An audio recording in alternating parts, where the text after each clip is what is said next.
Before we begin, I would also like to add a trigger warning for anyone who is sensitive to certain topics. Please take care when you're watching this video.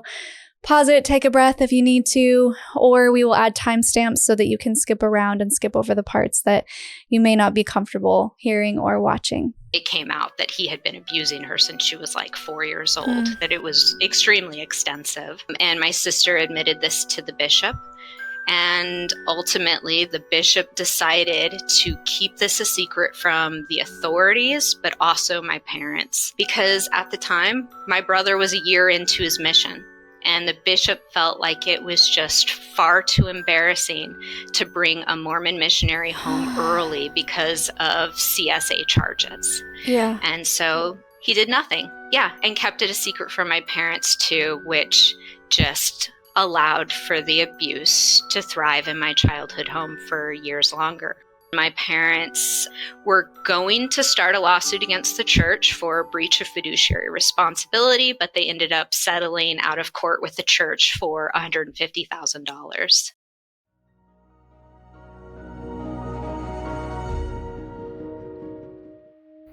Hey, my name is Shelise and this is Cults to Consciousness, where we discuss leaving high-demand religions or organizations and finding healing and independence through awareness and true individual sovereignty.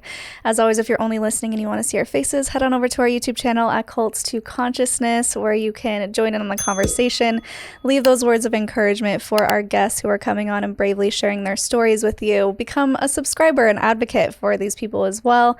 And it just really means a lot when you're willing to interact and help the algorithm a little bit. So today's guest, I found her through this article on the Daily Mail by Miles Dilworth. He was exposing a bunch of child SA cases within the mainstream Mormon Church, the Church of Jesus Christ of Latter-day Saints. We will be saying either LDS for short or Mormon for short, just so that's not confusing and it's a little bit long, the other one.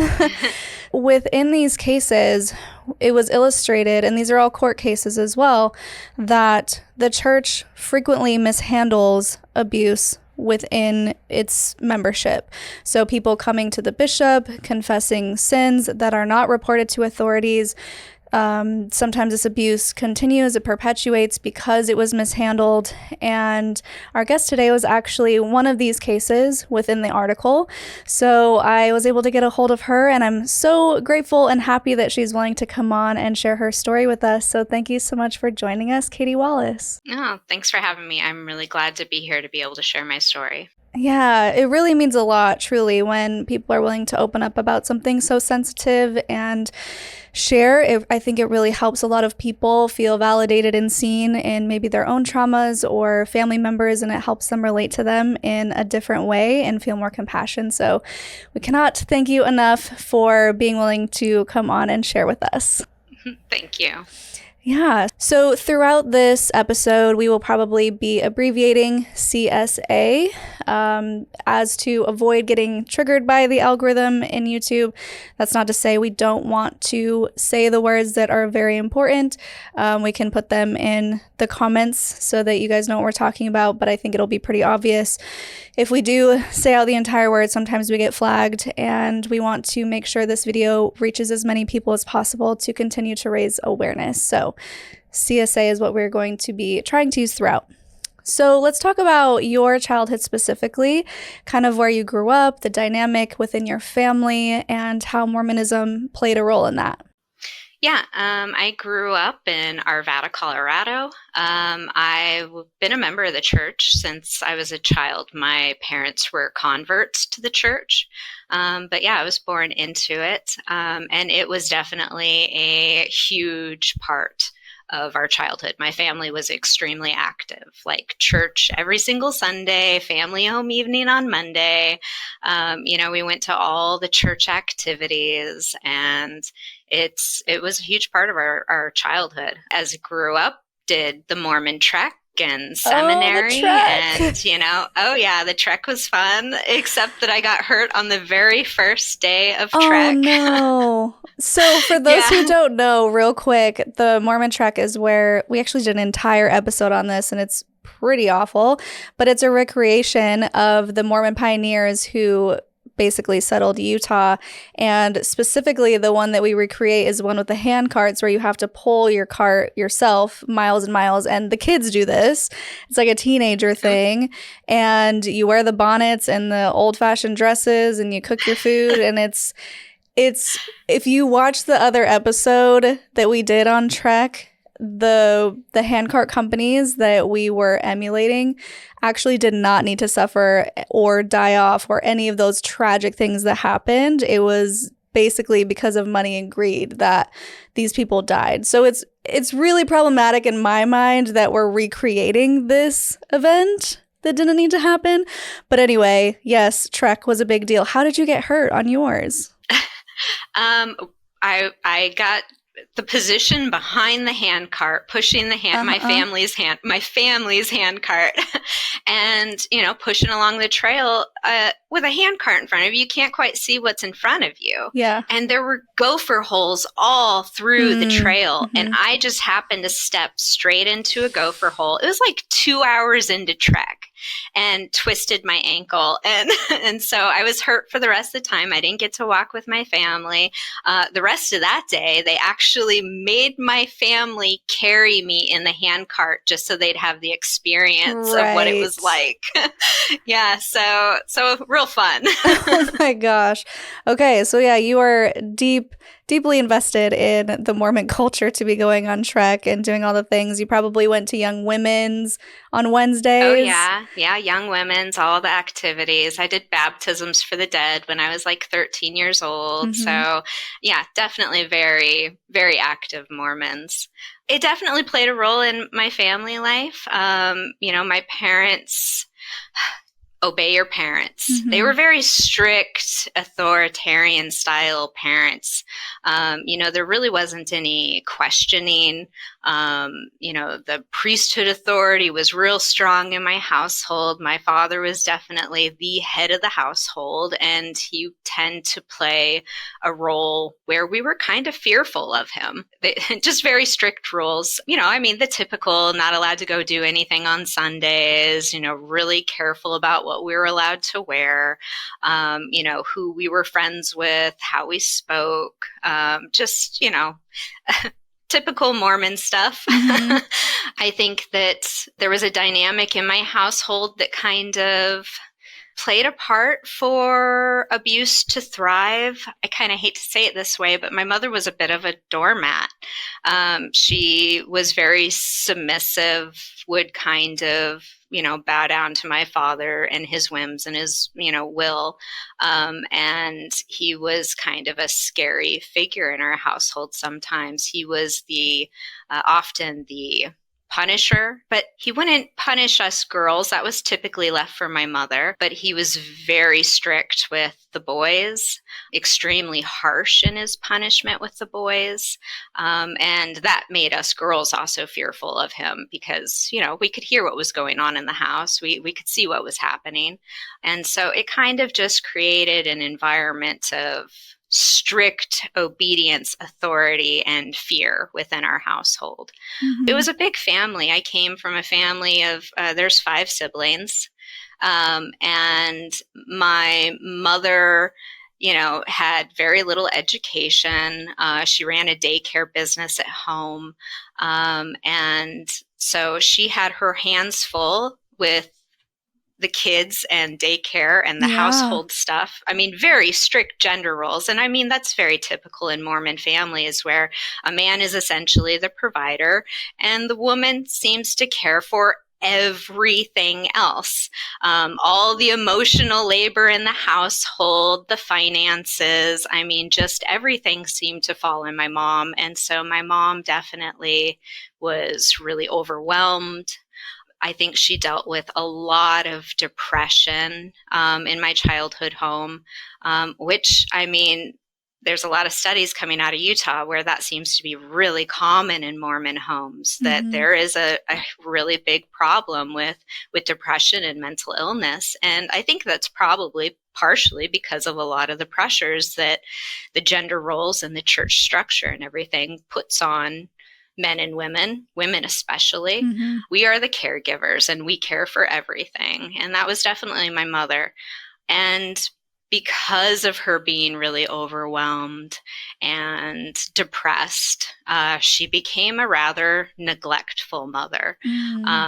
There was a lot of abuse in the house, verbal and mental abuse, some physical abuse, and just a ton of neglect. I mean, from a really young age, we were kind of off on our own doing whatever.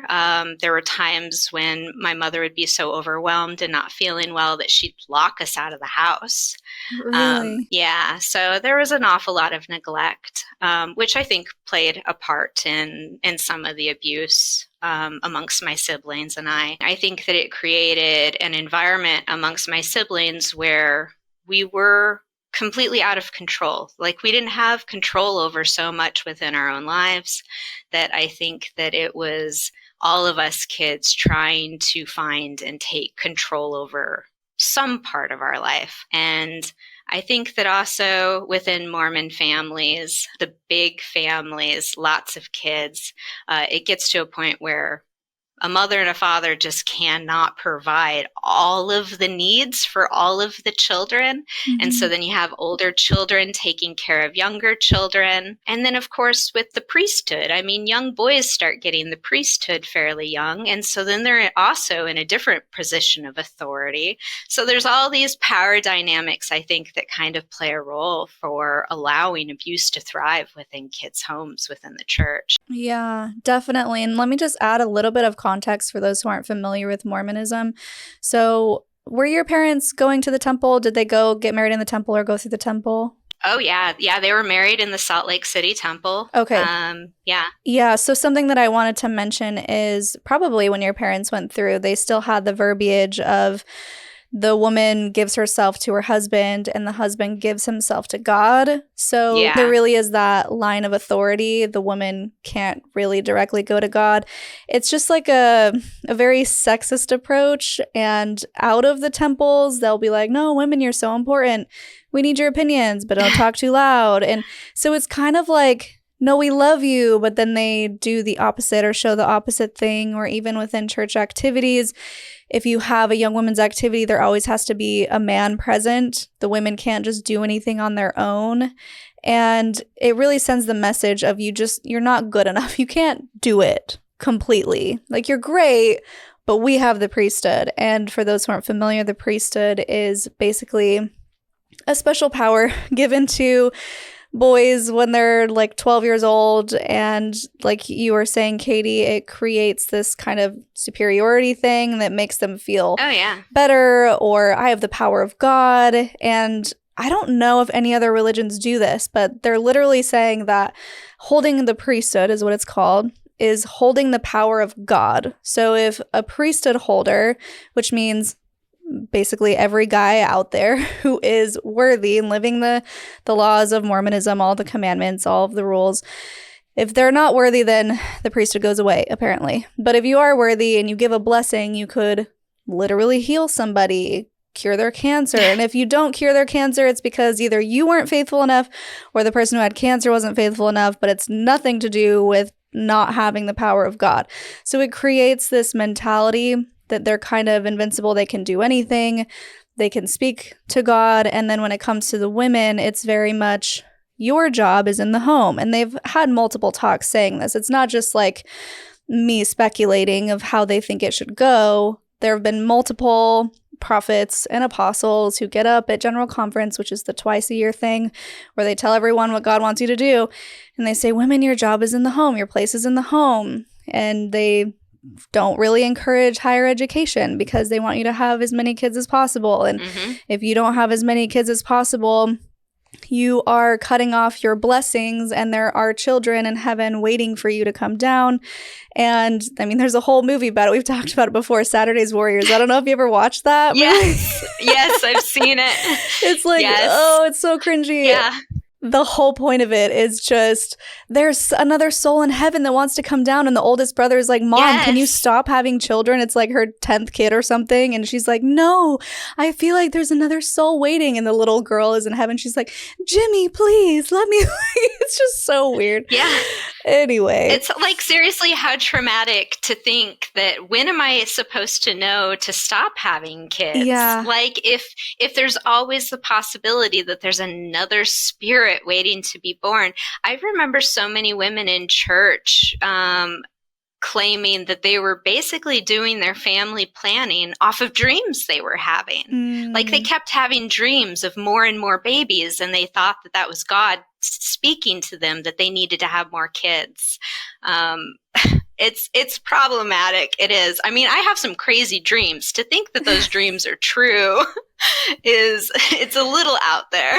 Yeah, because they teach you about personal revelation and getting revelation from God. And yes. Anyway, and I mean, not to say that you're not receiving some sort of inspiration, divine inspiration. I don't know what's real and what's not. But I think that putting that in a woman's head, especially if, now this is the flip side of that. I mean, it sounds fine to be like, oh, I had a dream that I should have another baby, so I did, and we're blessed and whatever.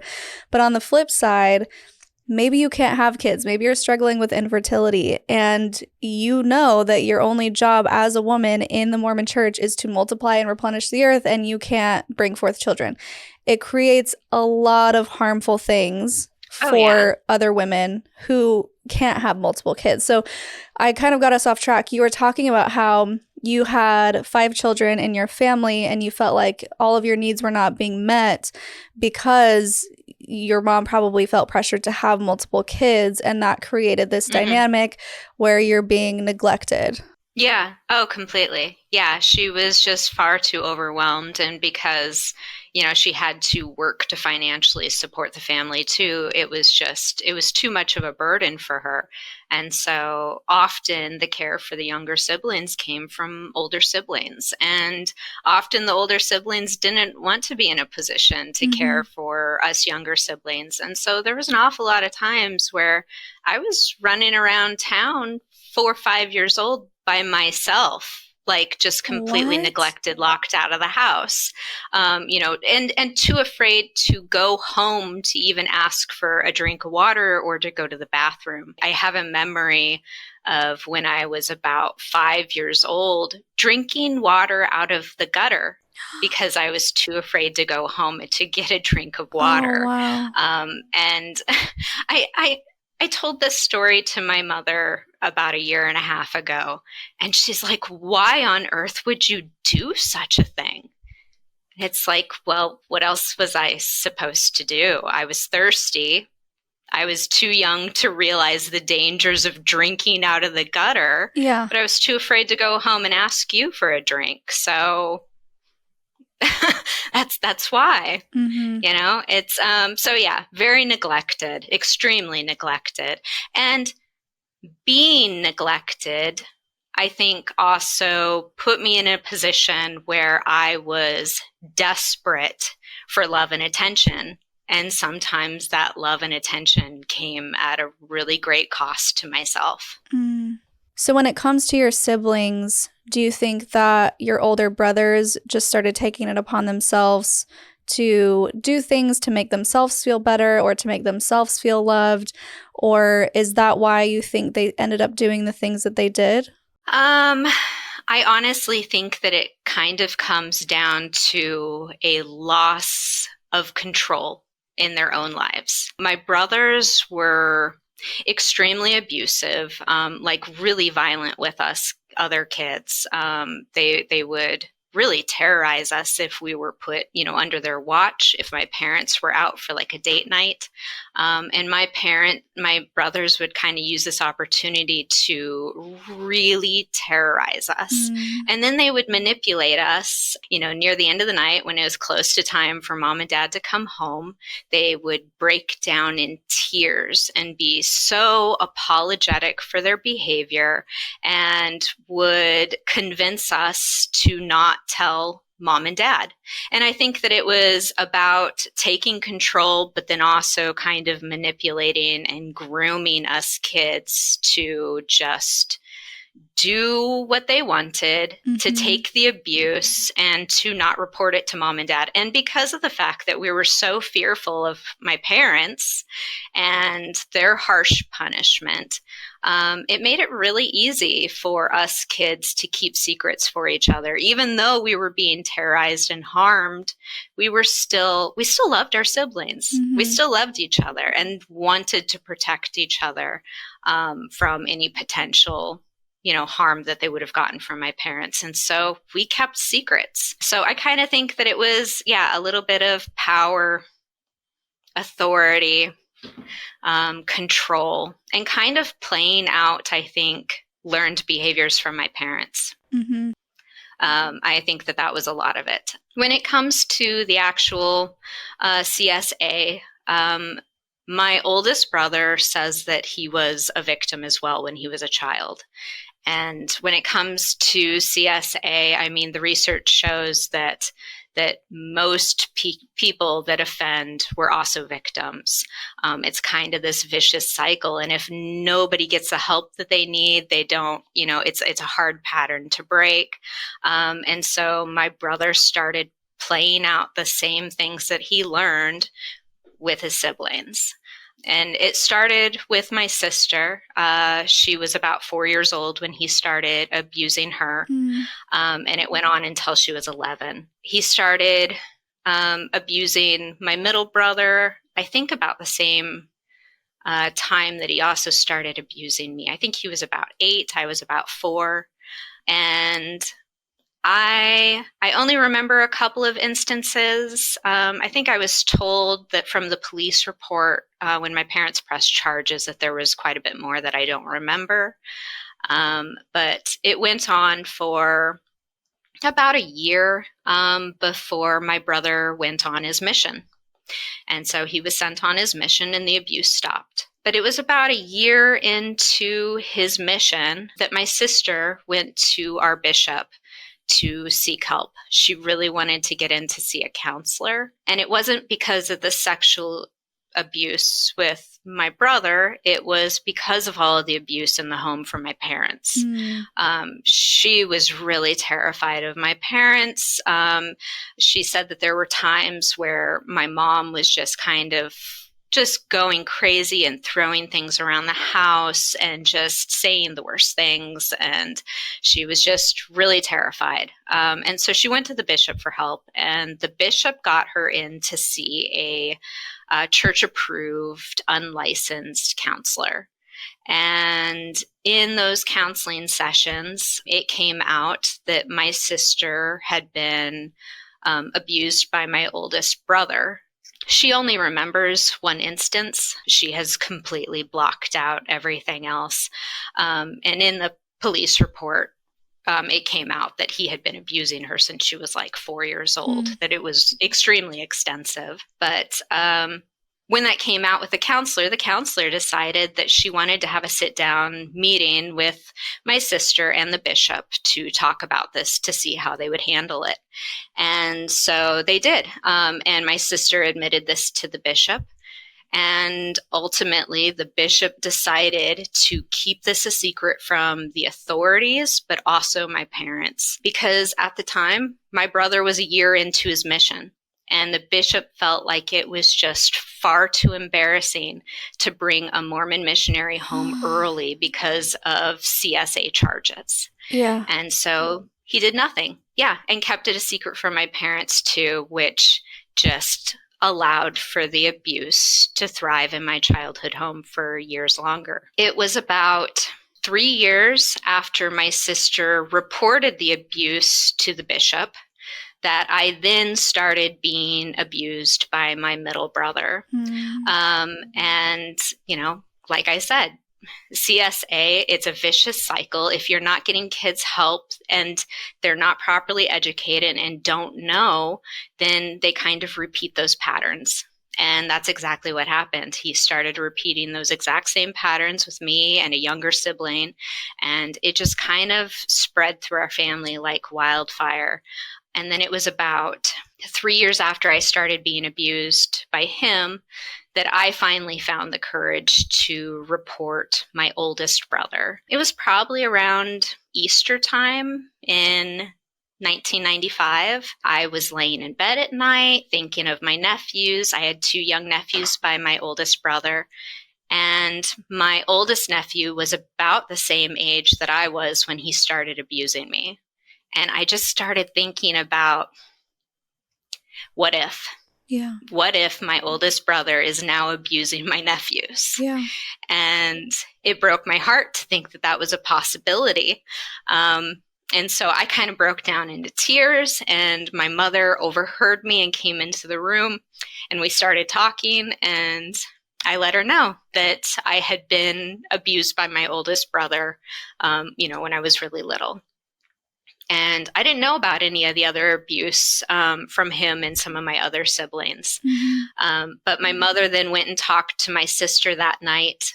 And my sister then revealed that she too had been abused by him, and that she really wanted my mom to talk to my other siblings to see if maybe they too had been hurt. She then also told my mother that she had gone to the bishop years prior, and they had all decided to keep it a secret. And so then my mother quickly found out that everybody in the home had been dealing with sexual abuse. Wow. Everybody. So it had gone through the entire family, and it had really turned my middle brother's life upside down. He was falling apart.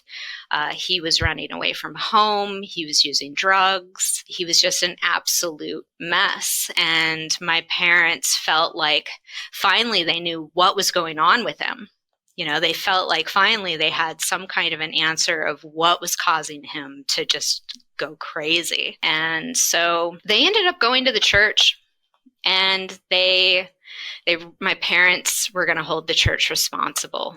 They felt like the mishandling of this abuse, the way that the church decided to keep it a secret from the authorities, but also my parents allowed for this abuse to thrive in my childhood home. That there's the potential that if the bishop had at least told my parents about the abuse, that the rest of us kids could have been educated on all of this kind of thing, and it could have prevented the further victimization of the three youngest in our family. So the church, ultimately, they took responsibility. I believe our bishop basically confessed to my father that he had mishandled this.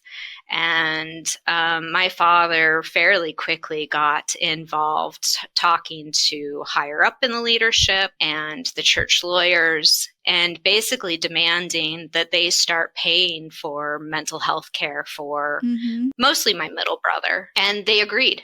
They completely agreed. My parents were not having, they weren't going to go to another church-approved counselor. The first church-approved counselor also failed to report this abuse too.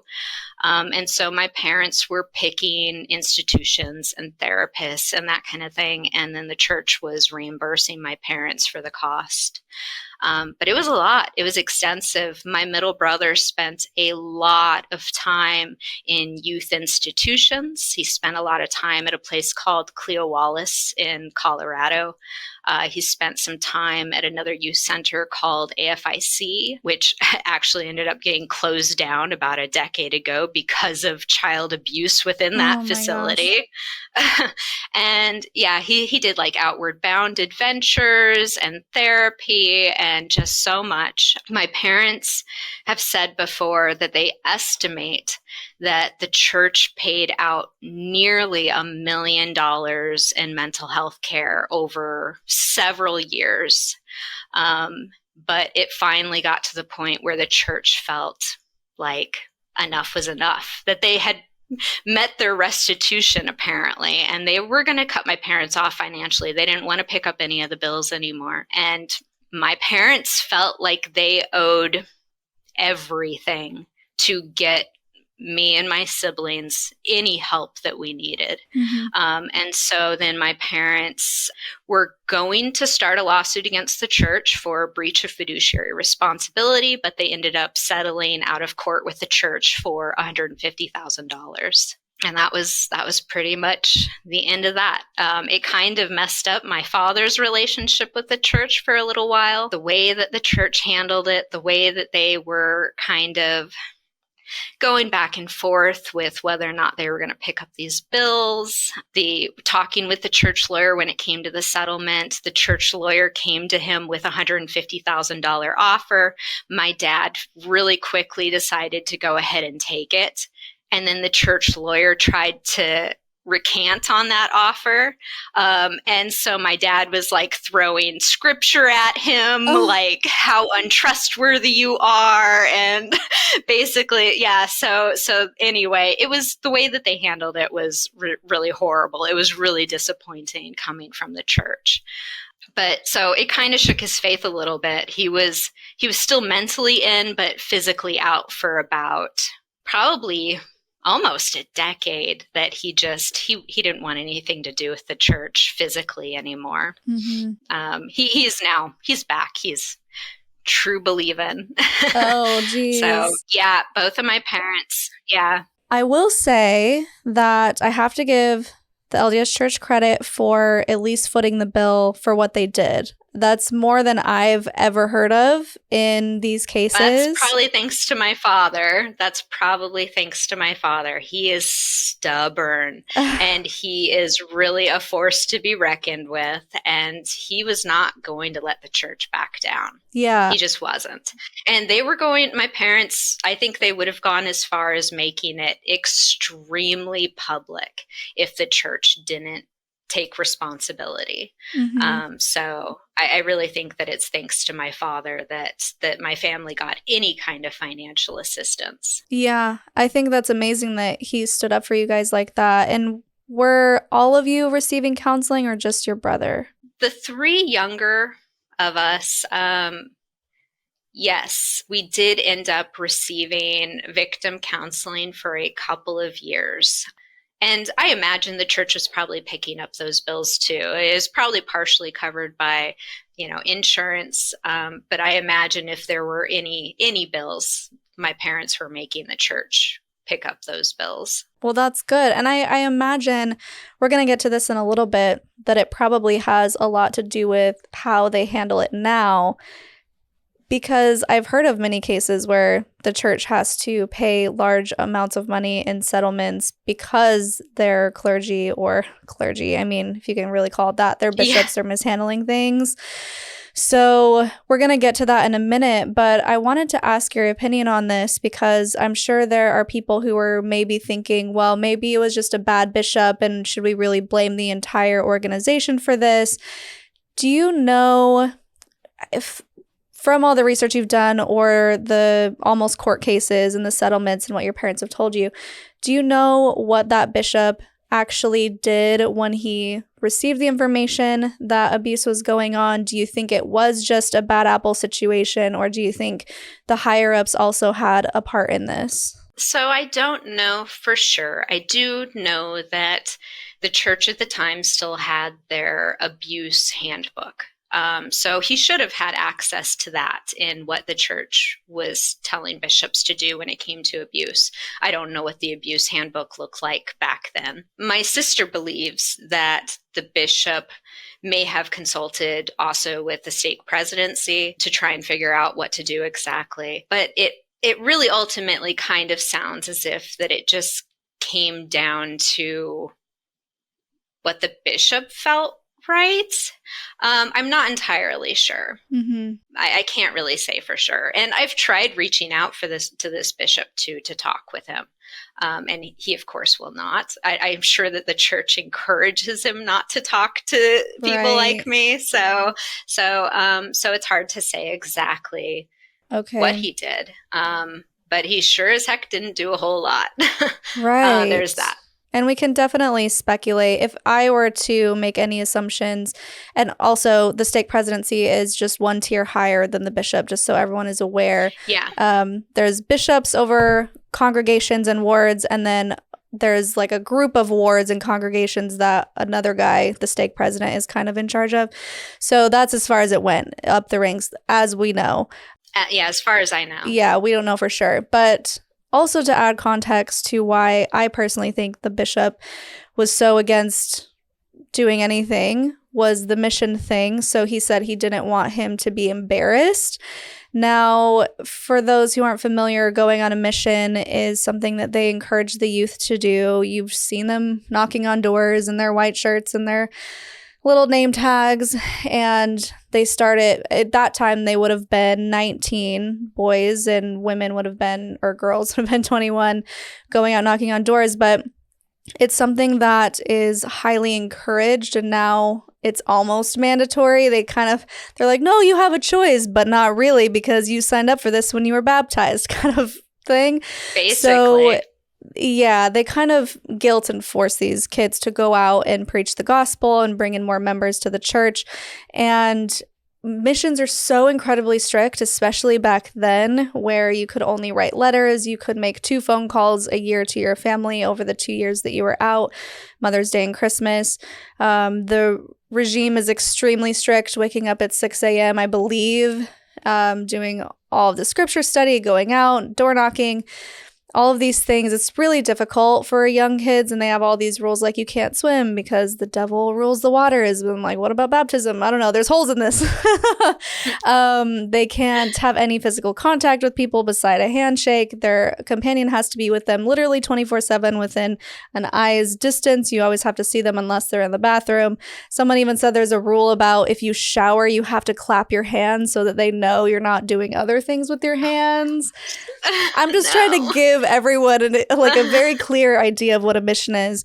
And if you get sent home, it is extremely bad. It is shame on you, shame on your family. Just, it's a bad look. Yeah. And so I can imagine the bishop is thinking, oh, we can't do that to this young man. Mm-hmm. Just completely separating himself from the idea that other children have been badly hurt. Yeah. And he's trying to protect the reputation. I'm just trying to give everyone an idea of where this mentality is, because he would rather protect the reputation of this young boy who is a perpetrator out there door knocking in the world doing God knows what, than the children who are at home who could potentially still be suffering. Yeah. So I wanted to give context to why that mentality is the way that it is, and just showing that I think the bishop is also just a part of this society, a part of this mentality where he truly thought that that was the better option, not just on a whim. This guy was like, let's just keep it a secret, because I do think it's a deeper problem than just one person. Oh, yeah, I completely agree. And I think that it wasn't just about protecting the reputation of my brother. I think that he felt like it would be really embarrassing for the church, right, that they sent out a missionary who had been sexually abusing his siblings. Mm-hmm. You know, because to go on a mission, you have to go through a worthiness check. And these men within the church have things like the power of discernment. That's right. So how can you find this man worthy and not realize the horrible things that he was doing? And so I think that there's a lot of things. It's not just protecting the reputation of my brother. But such a good point. The mission is important. I mean, the church heavily encourages women to marry returned missionaries. Mm-hmm. And so for him to come home on his mission early, that would have been, like you said, extremely shameful. I mean, what woman in the church would want to have anything to do with a man who is sent home early from his mission? So actually, when he did come home then at his scheduled time, mm-hmm. was anything done at that point? Did they know about it at that point? No, nothing was done. And in the church, they claim that if there is abuse, they put a little annotation in the member's file so that if they move from ward to ward or anything, that it's known, and so that they can't be put in a position working with children, and mm-hmm. so that other bishops know their worthiness and all of that kind of thing. I do not believe that my brother's file was annotated at all. As soon as he returned home from his mission, he was already engaged to a woman he met while he was on his mission, and they were married in the temple less than a year later. Whoa. Yeah. So they did not inform her that he had a history of abuse. And clearly his, the singles ward bishop was clueless to his childhood abuse, or they just decided Did you see the documentary about the Duggars family and their church and how essentially they felt like they were just marrying him off so that he could redirect his sexual needs to his wife instead of a sibling? That's kind of the feeling that I got, was that the church, if they knew, if they were aware, they were just like, well, let's just get him married and out of the house so that he's not abusing his siblings anymore. That's kind of how it felt. Yeah, and him getting married in the temple less than a year of getting home would mean that nobody knew about this, because generally speaking, when you do something as horrible as this, there's the disciplinary council. You could get excommunicated. We just talked to a woman named Chris, the episode previous to this, where she was disfellowshipped because she was SA'd at a party brutally, and she was the one that was punished for it doesn't make any sense. So the fact that he was able to get married in the temple, because it is extremely hard to get a temple recommend and be, quote, worthy to get married in the temple. It's a huge deal. Yeah. That tells me that absolutely nothing was done or no discipline occurred. Yeah. And if it did, why was it less than what most people would get for, like, for example, for me, for giving a blowjob to my boyfriend at 19 when I was a Mormon? Like, I was told I couldn't go to the temple for a year for that. Yeah. Yet we have someone getting married in the temple who has done these horrific crimes. And obviously, it's just weighted in the wrong direction. Yeah, I mean, since sharing my story publicly, I have had a lot of other victims reach out to me and share their stories as well.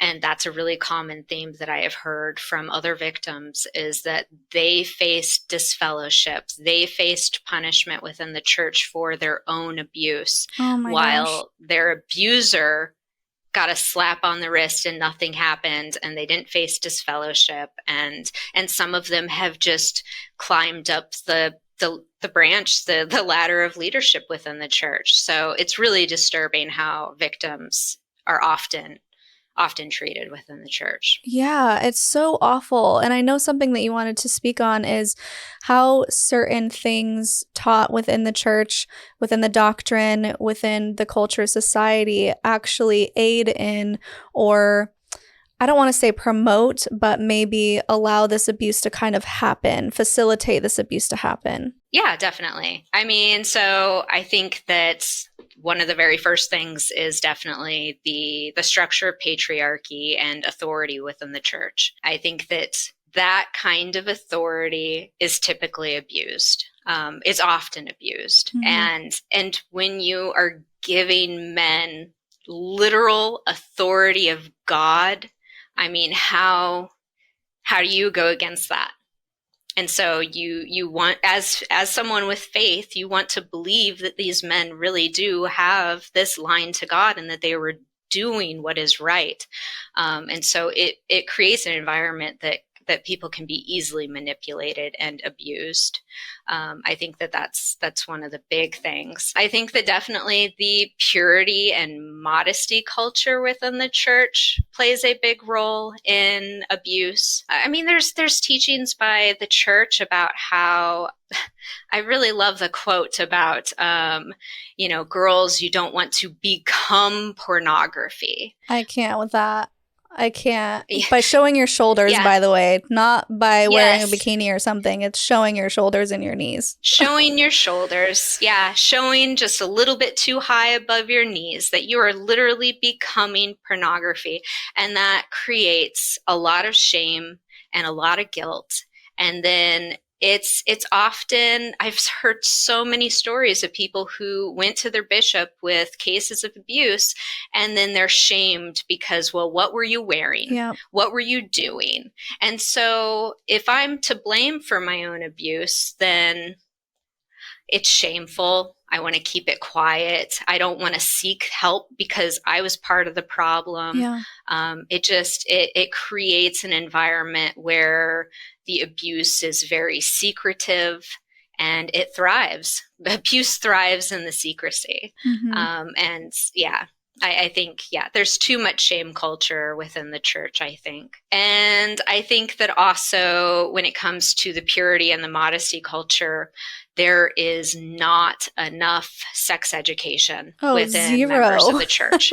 Yeah, a We don't get lot of anything. members, it really is kind of abstinence only. My parents did not discuss sex with me until I was the age of 10. And that was only because they started doing sex education at school at that time. So my mom wanted to get in the conversation before the school did, but it was minimal. Very minimal information. And even with the school education, it was extremely minimal.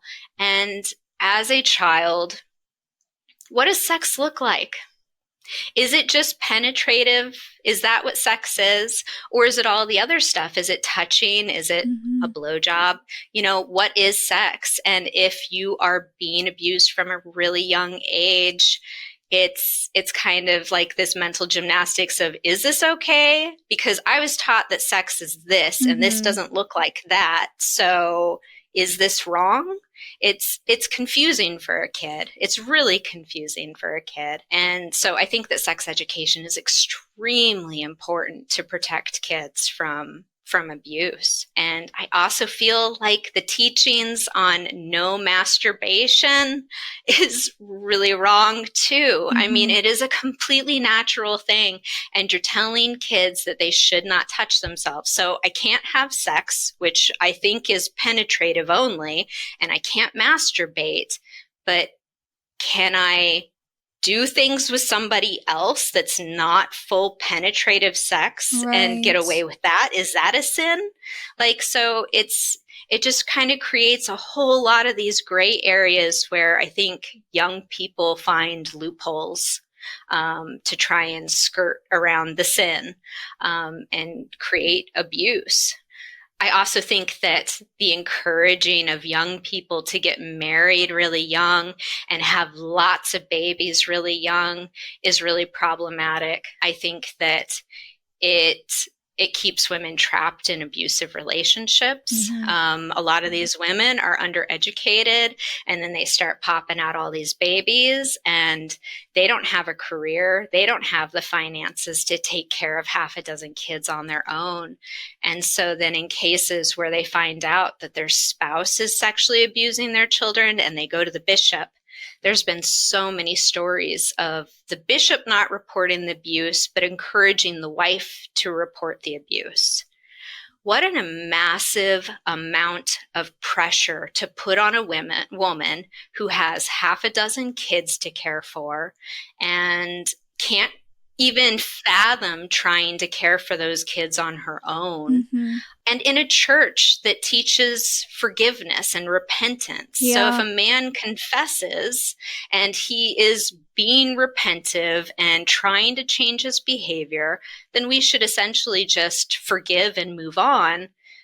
The sad reality is that sex offenders do not typically stop that behavior just because they have confessed.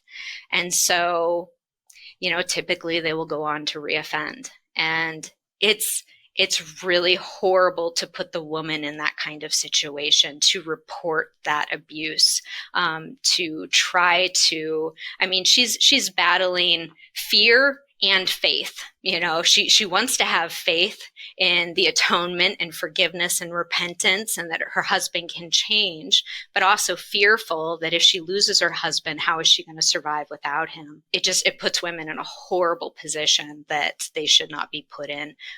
Bishops that are made aware of abuse should be the ones who are reporting that abuse. Absolutely. And not only the fear of how is she going to take care of these kids now, but it has eternal consequences in the Mormon theology as well. Yes. So if you don't have a worthy priesthood holder, that means you're not getting into heaven, girl. Yeah. That woman is supposed to be pulled through the celestial veil, which is the highest level of heaven, from or by her priesthood holder. And if he's not worthy, or if she gets a divorce, who's gonna marry some? In her mind, I'm just assuming, of course there are people who would, but she's probably thinking, who's gonna want me?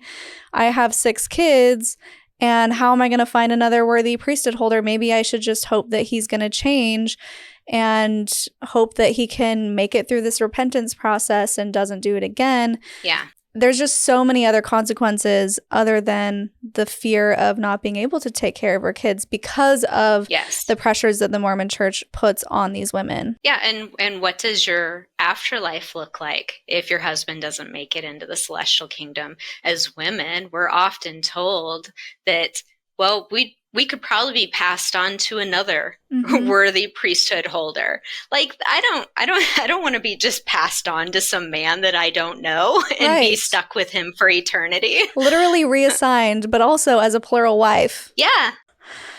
Yeah, that's terrifying. For my eternity, that's my punishment for just picking the wrong man. Exactly. That's horrible. Exactly. I definitely agree with you and everything that you said. Yes, 100% agree with everything that you said with the boundaries thing and kids not understanding what's abuse because they haven't really been taught or talked to about sex and boundaries and all of that. Yes. And the bishop should be the one reporting. So let's talk about what they're doing now or what you speculate happened shortly after your case. Yeah. So they've had the abuse handbook for a really long time. I don't know how much it's changed over the years, but they do have some guidelines for like bishops to follow in the cases of abuse. My parents feel as if they're partially responsible for the implementation of the abuse hotline that went into place in 1995. And they really honestly felt like the abuse hotline was a sign of good faith that the church was making real changes, that this kind of thing would not happen again. And so my parents were really thrilled that the abuse hotline came out. It looks good on the surface. It's not really great. And in the abuse hotline, or the abuse handbook, so there's definitely some things that I want to talk about, and I've got some notes here. So it says, those who commit abuse in any way are accountable to God, and God offers forgiveness to those who commit abuse when they change their behavior and fully repent. It says those who commit abuse should also be held accountable under the eyes of the law, though. I'm sorry that it's just confessing and repenting.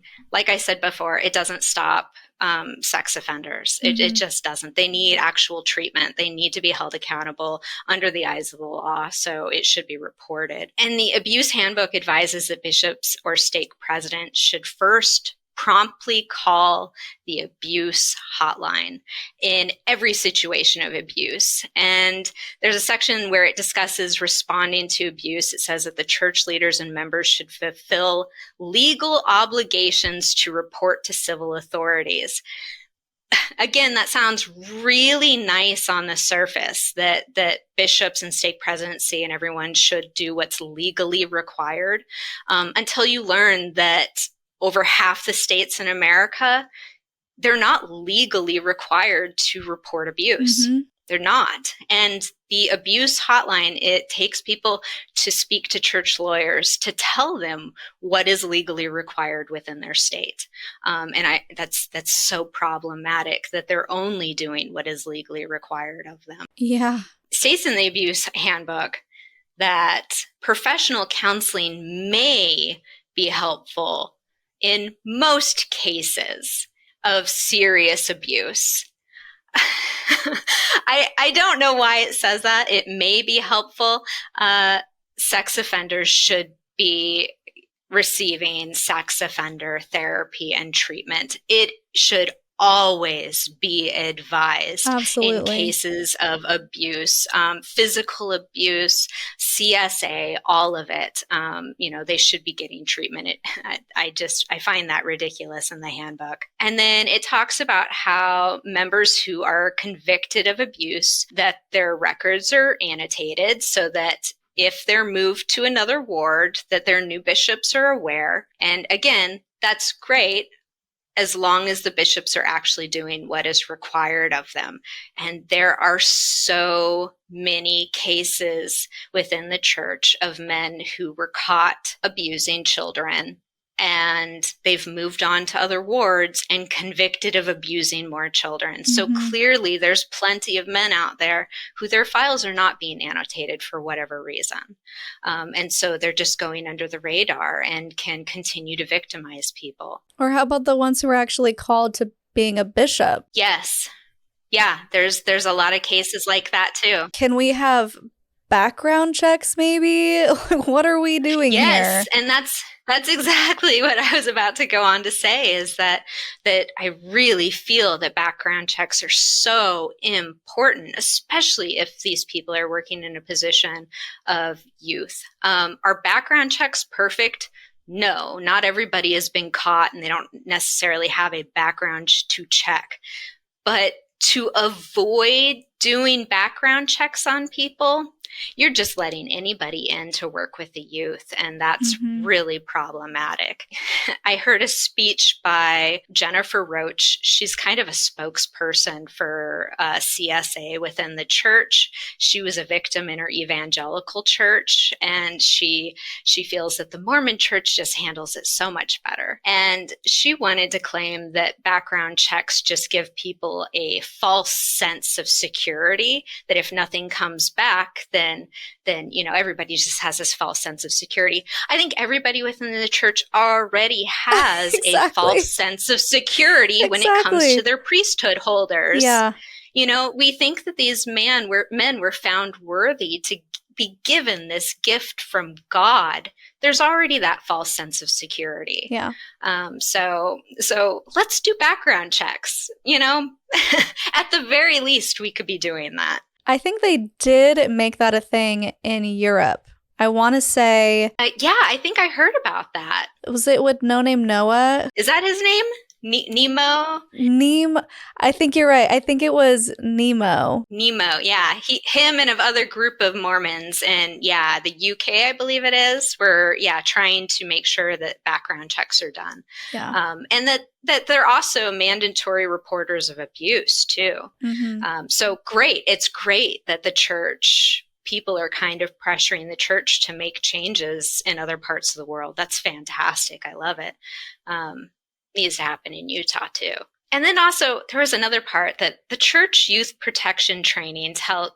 So leadership within the church, anyone who is in a position working with children, they now have their youth protection training that tells youth leaders to report abuse to authorities immediately and then reach out to the bishop who contacts the hotline. I find it really fascinating that the church encourages youth leaders to report to the authorities, but bishops just do what is legally required. And Right. I think that it's because of the fact that the bishops are protected by clergy penitent privilege Mm. and the youth leaders are not. Mm-hmm. And so the church has the legal right to hide abuse, but the youth leaders not so much. Right. And I wanted to talk about, I know you did too, the hotline itself, because this hotline just goes to an attorney's office. Yeah. It seems like the wrong place to go when you need help with something like this. Well, yeah. So all the stories that keep coming out about the abuse hotline show that the abuse hotline is just to talk with lawyers so that bishops know what are legally required of them in the state that they're located in. So like the Arizona case that came out, and this case triggered me really badly. It's kind of what got me on this path that I'm on of speaking out against the church, is that, and it felt a lot like my story where, he went to the bishop. He told the bishop what was going on. The bishops ignored it. They called the abuse hotline. In the state of Arizona, they have clergy penitent privilege, so they are not required to report abuse. And so they didn't. And then 7 more years of abuse continued in that household. Those children went through horrific things. I mean, even an infant. It's a heartbreaking story. I don't know how the church cannot feel as if they are culpable in the harm and the continued victimization when they sit back and they do absolutely nothing. Mm-hmm. And for that case to go all the way to the Supreme Court and for it to be thrown out because legally they're protected to avoid any kind of accountability in cases like that, it's absolutely heartbreaking. And it's heartbreaking for me because I was led to believe that the church was making changes. Yeah. I was honestly led to believe that cases like mine wouldn't happen again. Mm-hmm. And to hear that case, I started digging into church abuse cases, and I see that it's common. It's really common. And it's so hurtful to think that this abuse hotline that was put into place that we were led to believe to help and protect people within the church is actually just being used for the church to avoid accountability. Yeah. That it's sad. It's really sad. Yeah, it's devastating when you think that they're changing their ways and handling it appropriately. And then you find out, we did a whole episode on this with Colby Reddish. We did a live about the Arizona case. And some of the things that he was bringing to the table were the church not only basically won this because it was dropped, they celebrated in a press release saying we're so happy of the decision, and we're so pleased. What do you mean? What do you mean? Yeah. You should be embarrassed. You should be devastated finding out that when they did call, the bishop did call the hotline, the lawyers told him repeatedly to not contact authorities, and he said, apparently, this is what we've been told.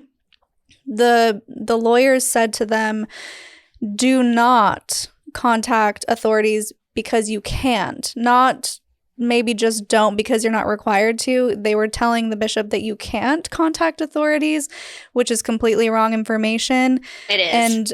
And allegedly they talked to him multiple times. The lawyers talked to him, the bishop, and saying, no, don't report it.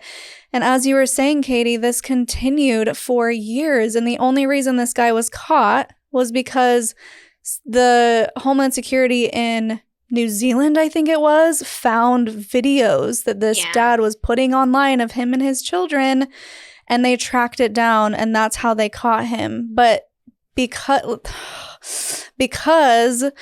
it was not reported initially the first time, he went on to abuse the next child that was born. And it just continues, and it's just so frustrating that more is not being done because, in my opinion, it's because they want to keep their name shiny and happy, and Mormons don't do bad things like this. And of course we want to protect the children, and we love the children. No, you're protecting your wallet because they don't want situations like yours where they're paying $1 million in counseling fees because the bishop didn't report something. So now let's have the bishop call our lawyers to find out what we legally have to do. Yeah. Yeah, exactly that. Yeah, it's really frustrating. It's really upsetting.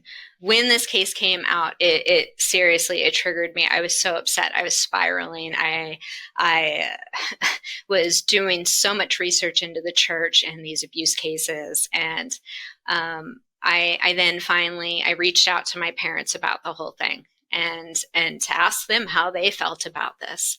And I was extremely disappointed by my parents' response. My mother told me that, well, the church was following the law in the state. It's not a law. It is not required for the bishops to keep this quiet. They can choose to report this abuse. It's not a law. It's a privilege that gives them the right to hide it so that they're protected from any kind of accountability or legal situations in the future. But they could still decide for themselves to report this stuff. And so it's really disturbing that bishop was told repeatedly, legally you can't report this. It's not true. And to hear that from my mother was a great disappointment for everything that our family went through, for them thinking that the church made all these steps to try and make sure that this didn't happen again. And then for my mom to say, well, they're just following the law. No, they weren't. And then also my mother made the statement that, okay, but if we report cases of abuse when men come and confess that abuse, then men won't report cases of abuse anymore. What is the point? What is the point of men confessing to such horrible sins if you're not going to hold those men accountable and protect other youth and other young people or women in the church from being victimized from that person too? To just sweep it under a rug and to allow that man to continue to live at home with his victims, or to roam the hallways at church, or to move up in positions of the church and positions of authority, that it's just not okay. Is there a possibility that less men will confess to such things? Sure. But honestly, what is the point of confession if you're not also going to hold them accountable for it? And, when it comes to confession in the church and repentance, there's a process.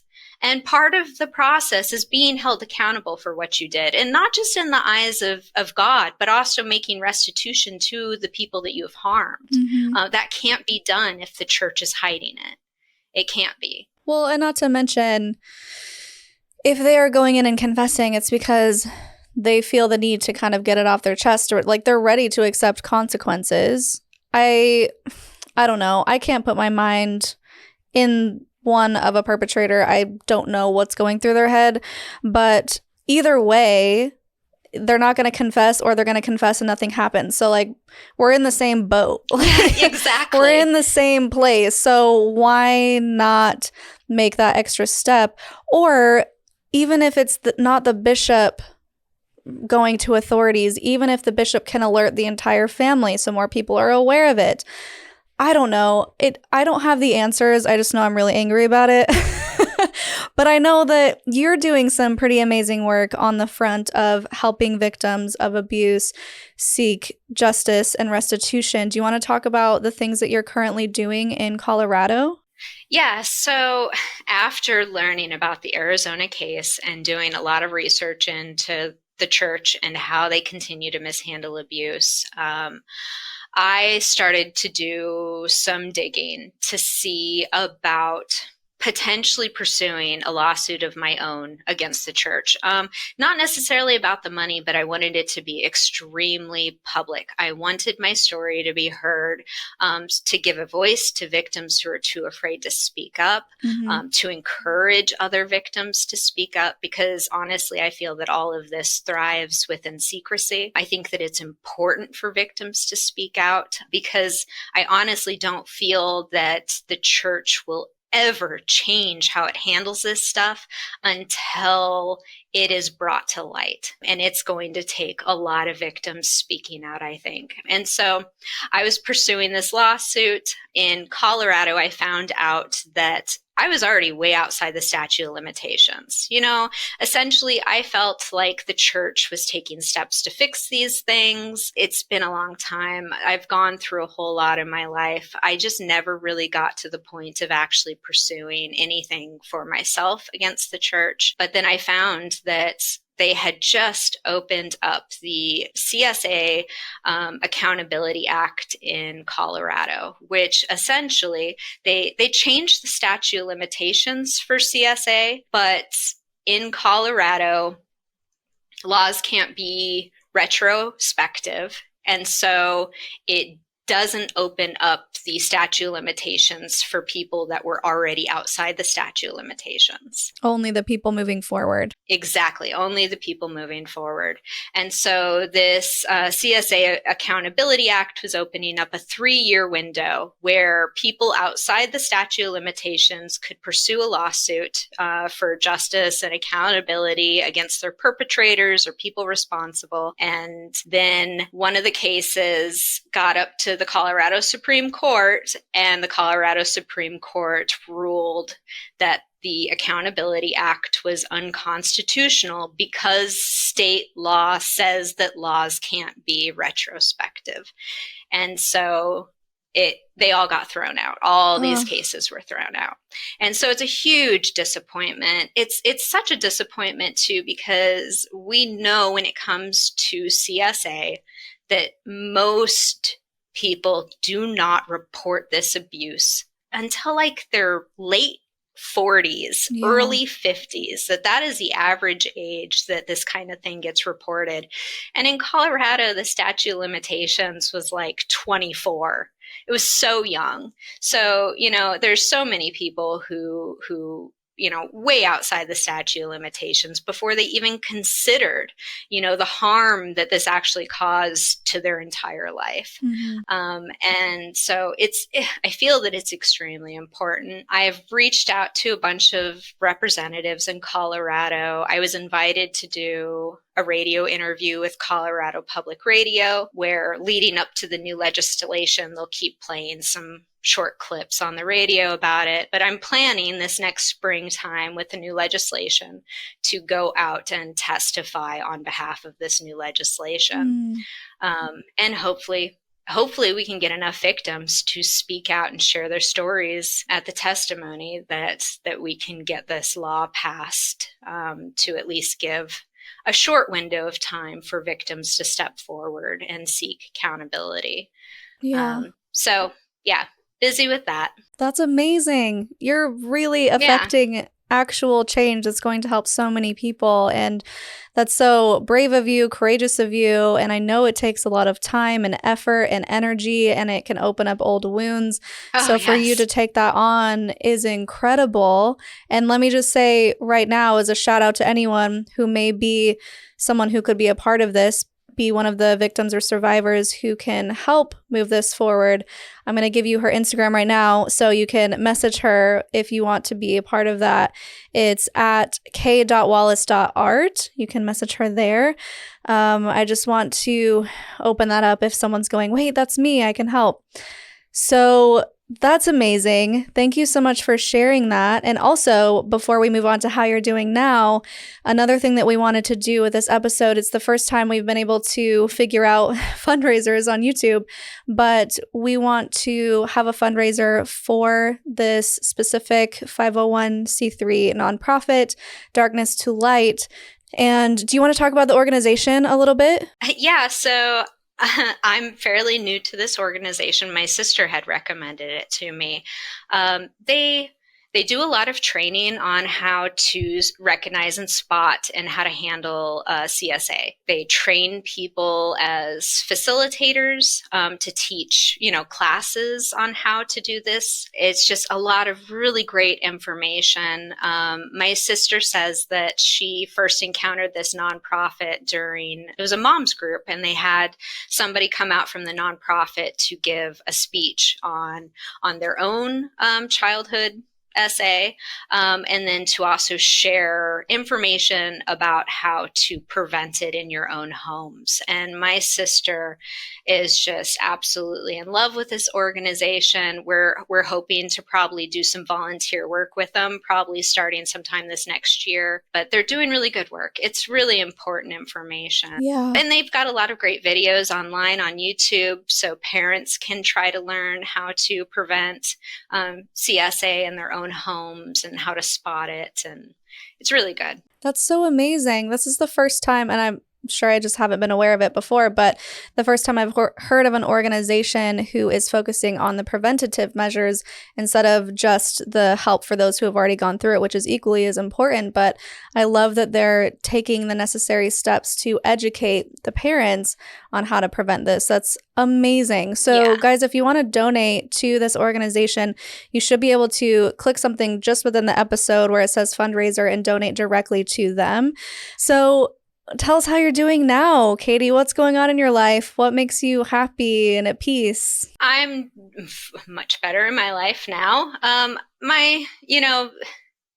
After all of the abuse, I definitely spiraled in my teenage years. I dealt with some homelessness, running away from home, addiction, just really spiraled. I was extremely depressed and suicidal. And I had planned to overdose at one point, right before my 18th birthday. I was exhausted. My whole life had been a nightmare, just one traumatic event after another. And I was tired. I was tired of living.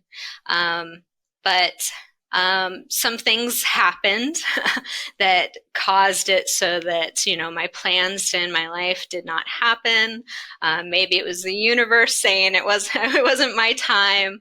But I had the realization that night that it really, honestly, it wasn't that I wanted to end my life. I just could not continue living my life the way that I had. Mm-hmm. I needed some kind of escape. I needed to get away. I needed to get away from my family, from the people that I knew. And so I kind of just overnight almost just drastically changed my life. I relocated. I got reconnected with a high school boyfriend that I was dating that I could never shake from my mind. And we pretty quickly got married and just started a new life for ourselves. And I can't say that, everything was perfect, happy, shiny at first. I really still had a lot of trauma. I have complex PTSD and anxiety and social problems. And so it was a difficult process raising my own kids at first. I was still kind of repeating some patterns from my own parents. And so it's been kind of a process of healing and deconstructing myself, deconstructing my trauma, deconstructing the things that the church taught me to try and develop a far healthier and happier life and family. I try to raise my children in a very different way. We're very open, lots of really great conversations. Nothing's off the table when it comes to discussing things. A lot less judgment, a lot less shame. Mm-hmm. And yeah, we've developed a really beautiful family. I'm really happy in my life, despite some of the mental health issues that I might have and my chronic health issues that I might have. But I'm pursuing education. I've got my degree in psychology, which was helpful in deconstructing a lot of this. And I'm pursuing a degree in art therapy because art has been tremendously healing for me in a lot of ways, not just with processing some of my trauma, but it's also been a really great mindfulness tool for me. I have a lot of chronic health issues, autoimmune issues. It's kind of, they think that there's a possibility that chronic health issues are also related to prolonged childhood trauma. So that could be. But I use art to kind of cope with all of that. I work in ceramics and painting, and I just find a lot of joy in that. And I try to spread that with others. I want to teach other people, how healing art can be. I try to encourage things like resiliency. Like last year, I started a local art hunt in my county called Hunt the Good Stuff. And it's based off of a positive psychology resiliency building technique where during your day, you think of several good things that's happened to you, and you kind of reflect on those things and think of what can you do to ensure that similar good things like that continue to happen to you. And so it's a really good resiliency building technique. So with my art hunt, I send out like a pamphlet of information about that and encourage people to reach out to me and share other good things that happened to them during their day, and just kind of spreading joy throughout the county. So I'm getting ready to start year 2 of the Hunt the Good Stuff. And so, yeah, I try to find joy and happiness in just everything and spread it. Wow. That's amazing. Yeah. Look at you turning things around. Yeah. And like you said, it's never going to be fixed overnight. No. And there is actually, that was the wrong word. There is nothing to be fixed. It's just about living a more peaceful life. And so, wow, that's amazing. I love that you are doing that through art. I've found that that's something that's a very common denominator among many of the people who come on the show and share their stories. So again, guys, if you want to check out her art page, it's k.wallace.art over on Instagram. And if you want to check out what she's doing over on TikTok, raising more awareness, talking about her story, that's Eliminating Outer Darkness, which is such a good name because it's a Mormon reference. Yeah. Outer darkness is like their version of hell, basically, where all of the apostates go. That's so awesome. But I am shining the light from outer darkness. Yes. Yep. I love it. That's so awesome. Thank you so much for sharing all of that. It's been really great hearing your story and your perspectives, and I love everything that you are doing to continue the work and help other survivors who are wanting to seek justice and tell their stories. So thank you. No, thank you for having me. I really appreciate it. Yeah. And before we go, I need your Linda Listen, your sassy statement as the viral video with the toddler goes, or something inspirational for our viewers. Well, listen, forgiveness comes with changed behavior. Ooh, that's good. Yep. Yeah. I do always hate that whole like just forgive. And I'm like, yeah, but what about accountability? No. Yeah. And even the church teaches that repentance, part of repentance is changed behavior. So how am I supposed to forgive the church if they're unwilling to change their behavior? Girl, snaps for that. Yeah. That's what everyone wants to know. How about you guys start practicing what you preach, because they've been caught with their pants down many times and have not done anything, not even said they're sorry. Like they haven't even tried to say sorry. Yeah. Let alone change behavior. So I'm all for that. And again, guys, if you want to support the nonprofit that is helping to educate parents on how to protect their children further, that is called Darkness to Light. You can donate directly under this video on the fundraiser tab. It'll go to them. And we really appreciate you guys supporting in any way that you can, or just liking, sharing, commenting helps the algorithm, helps more people see it. Sharing this video, if you'd like, is also helpful. And let's see, what else can we talk about? If you want to come to Costa Rica with us, we are doing kind of a getaway just to clear our heads. That is live. So you can find that in the description, the link to book that. We have some merch. We have a little holiday sweater line, which I thought was kind of fun. I wore my my sweater in Utah this weekend, the one that says "Too Naughty" and then on the back "For Your Cult." And it was kind of fun walking through the Walmart there and getting some funny looks from people. That's funny. So you can go get those from cults2consciousness.com under the merch tab. You can also become a patron at patreon.com/cults2consciousness if that's something you would like to do. Donate monthly.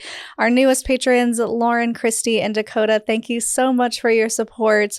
Again, guys, just watching the video is also a huge help. Leaving a comment for the algorithm is great.